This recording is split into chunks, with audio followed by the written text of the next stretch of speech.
ask one of our young men to come forward this morning to read our passage. Our passage this morning will be from Genesis chapter 1. Genesis chapter 1.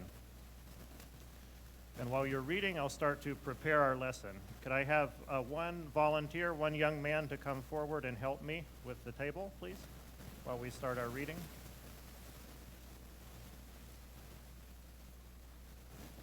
Saeed, can you help me, please?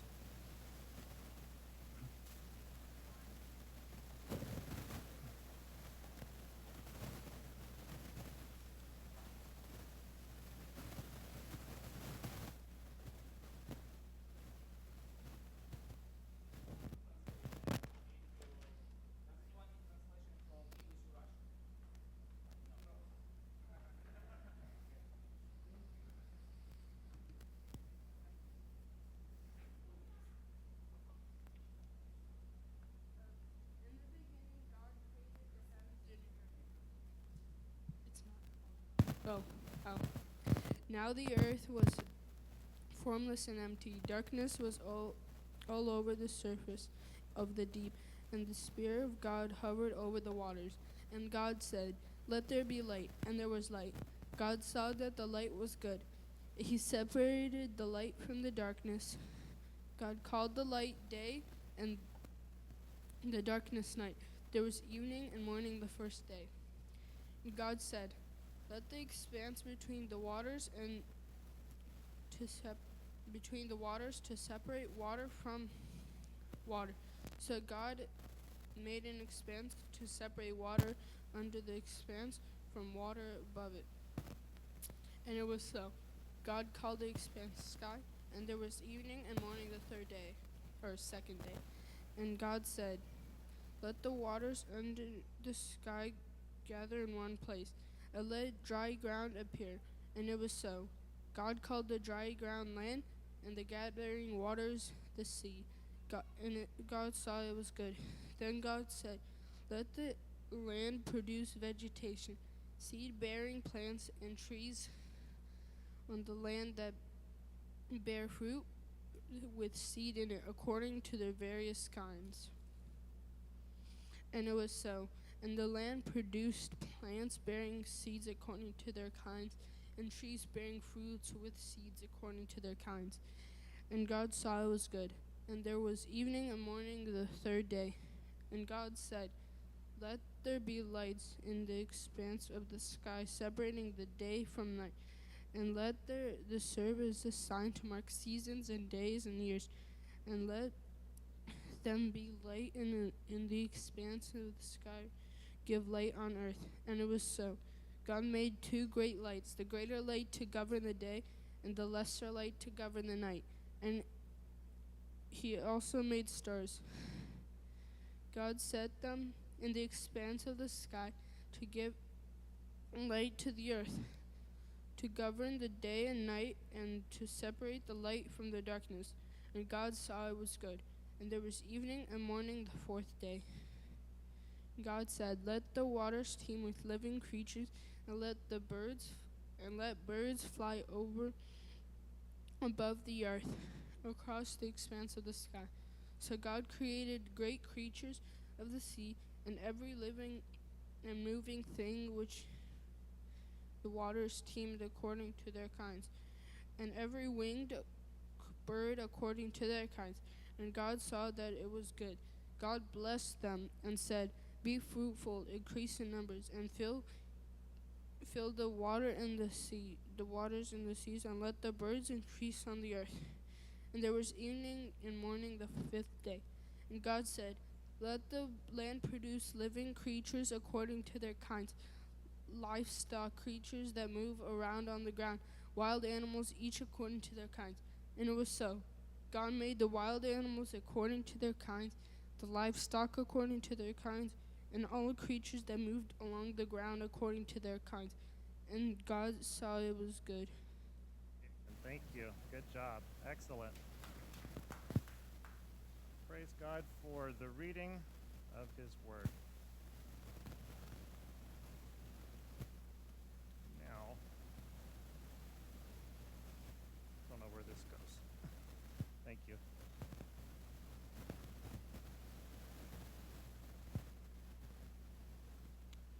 I'd like to share with you today is that creation is a miracle. Sounds like we have.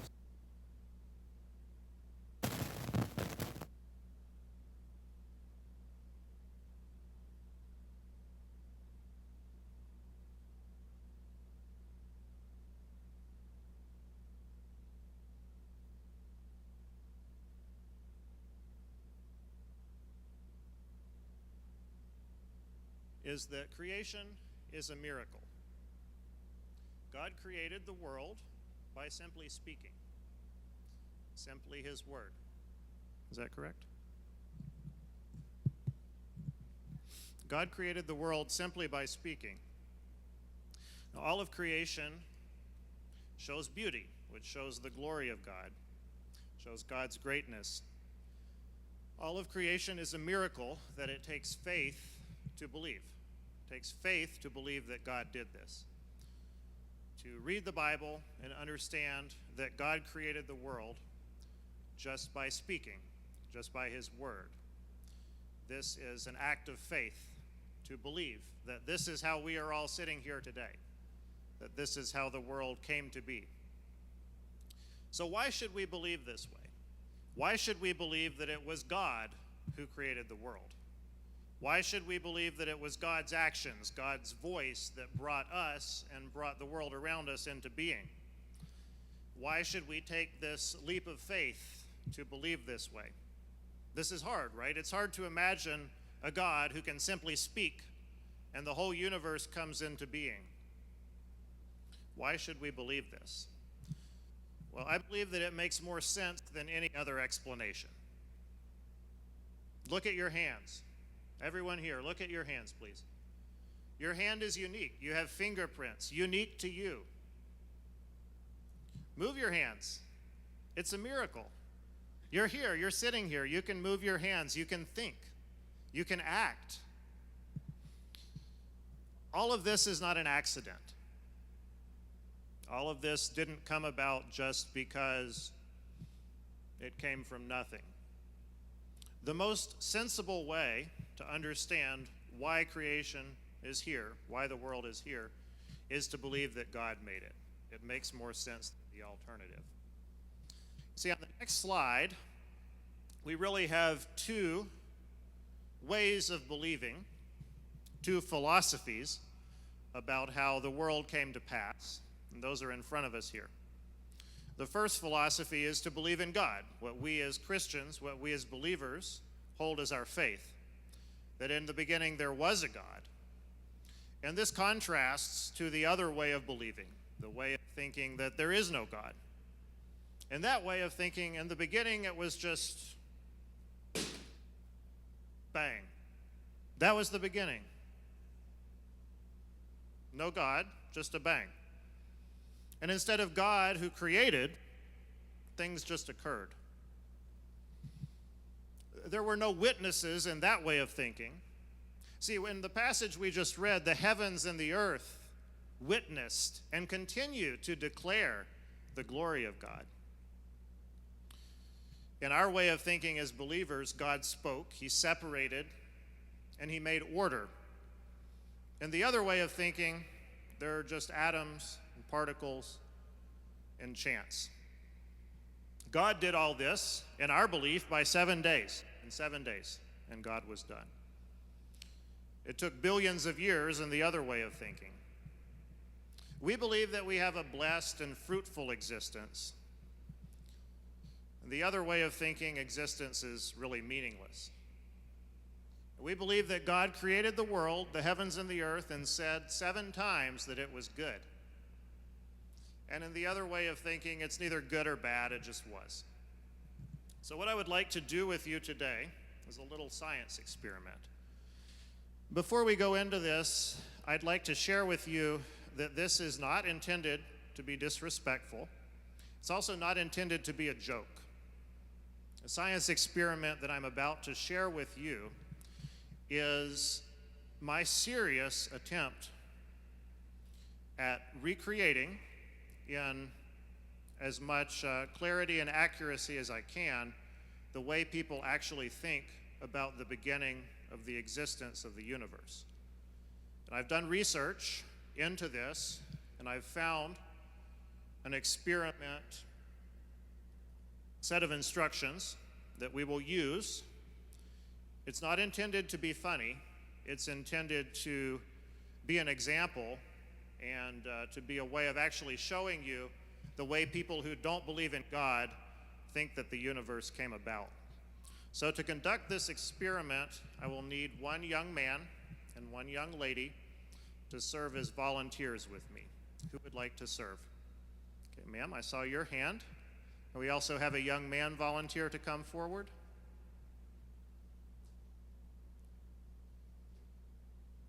Justin, thank you. And while they're coming forward, I'm going to put on a lab coat, and I'd like to invite all of the children to come forward where you can see more clearly the experiment that we're about to conduct. If you would like to come forward at this time, please do so. First of all, could you hold the microphone for me?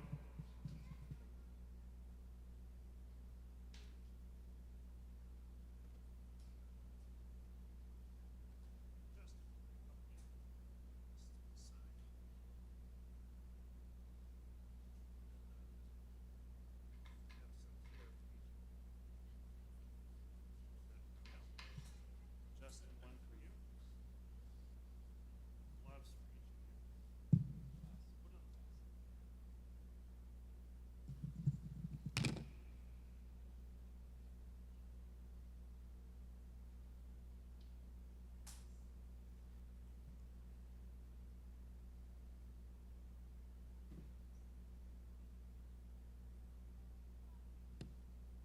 Okay, and I also have the instructions for this experiment that I would like to pass around.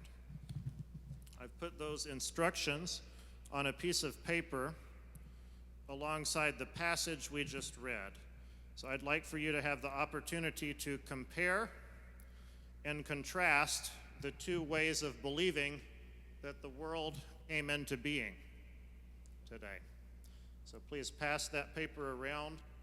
And as we conduct this experiment, think about the difference in understanding how the world came to be if you believe in God or if you don't believe in God. Okay, to conduct this experiment, I have several ingredients. Justin, would you come forward, please? Okay, do you need some help with the safety goggles?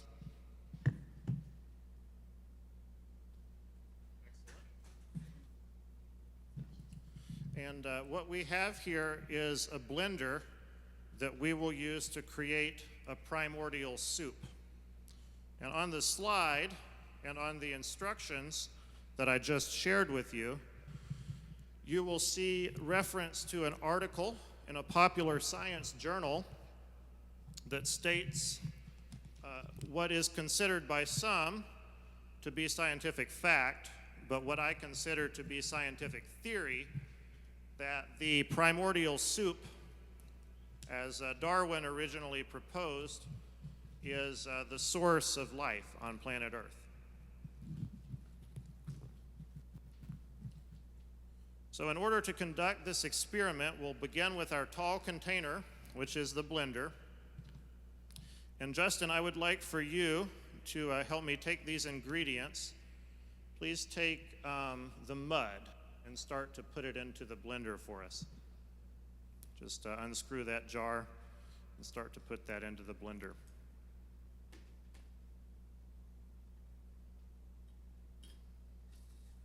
Okay.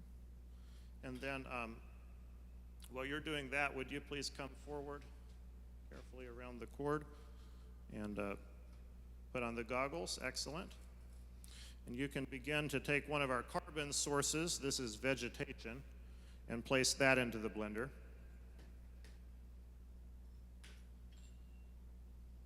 Okay, excellent. We have another carbon source. This is oatmeal from the kitchen. Please put that into the blender as well. Okay, we're following the instructions of the experiment as closely as we can here. And we also have a sulfur source. This is Epsom salt.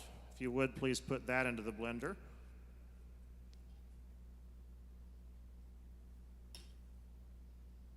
Excellent. Thank you so much.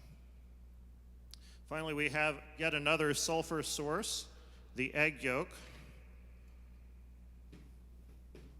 Would you like to crack the egg and put that into the blender?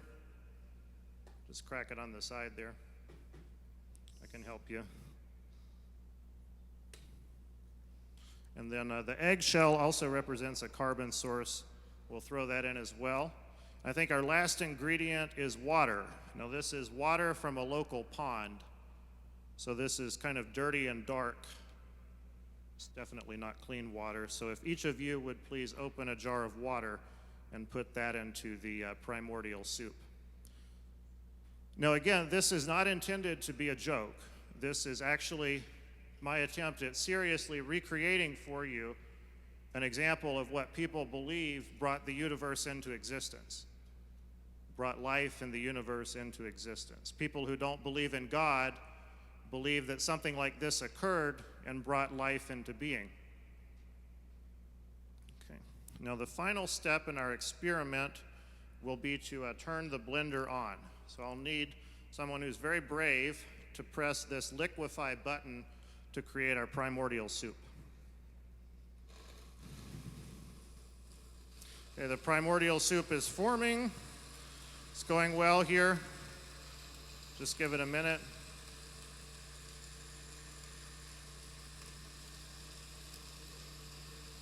Okay, if you would, please press the off button.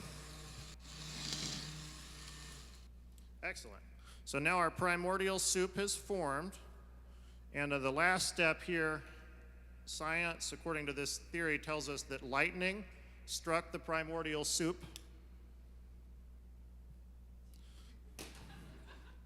Okay, and now what we will do is we will distribute the primordial soup that we have created in these jars to anyone who would like to see it more closely.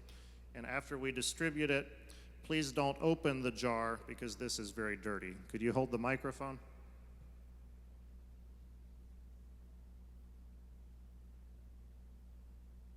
Again, people who don't believe in God, believe that something that looked a lot like this was the source of life on planet Earth. Now, does this look like life to you? Do you see any life forming here? Anyone see life? Justin, do you see life forming yet? Can you imagine life coming out of this? It seems a little hard to imagine. I think it takes faith. I think it would take faith to think that life can come from something like this.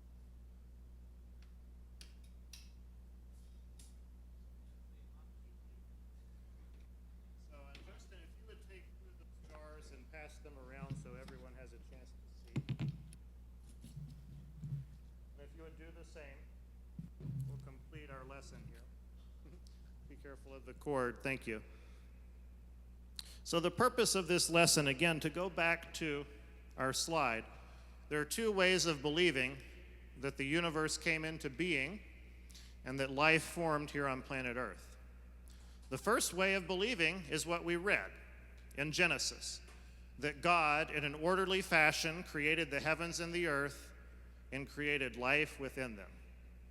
And the second way of believing, if you don't believe in God, you have to believe in something like the primordial soup. Okay?